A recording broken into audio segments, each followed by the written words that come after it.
Today, I get the rare opportunity to combine my Shabbat message with today's Elul reflection. This week's Torah portion, Ki Teitzei, contains more commandments than any other portion. In fact, 72 of the 613 mitzvot are found in this parashah, most of them focusing on what we call the ethical mitzvot, those involving how we behave towards other people. At the beginning of chapter 22 of Deuteronomy, we read, Lo tir'eh et shor achicha, o et seo nidachim, v'hit alamta mehem, hashev teshivem le'achicha. If you see your fellow's ox or sheep gone astray, do not ignore it. You must take it back to your fellow. If your fellow does not live near you, or you do not know who he is, you shall bring it home, and it shall remain with you until your fellow claims it. Then you shall give it back to him. You shall do the same with his ass, you shall do the same with his garment, and so too shall you do with anything that your fellow loses and you find. You shall not remain indifferent. There are a couple of interesting points here. First, returning items that don't belong to us is clearly serious business according to the Torah.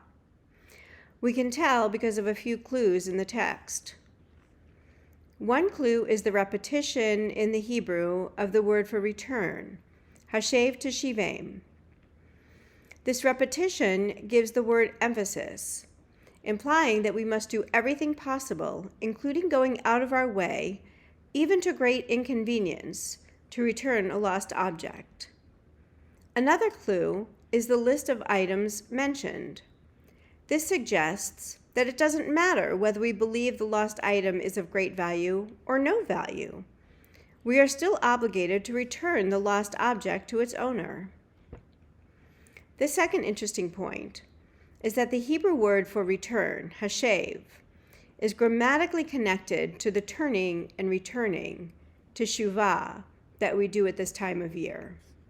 I would suggest that this is no coincidence. Can you think of a time when you lost or misplaced something that another person would consider to be of little or no value, but because of where it came from or who gave it to you, in your estimation it was priceless?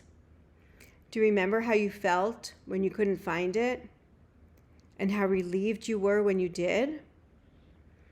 Perhaps someone returned it to you or helped you find it. Can you feel the kindness wash over you? Now turn it around. Teshuvah. What will you do to show that kindness to another person in the coming year?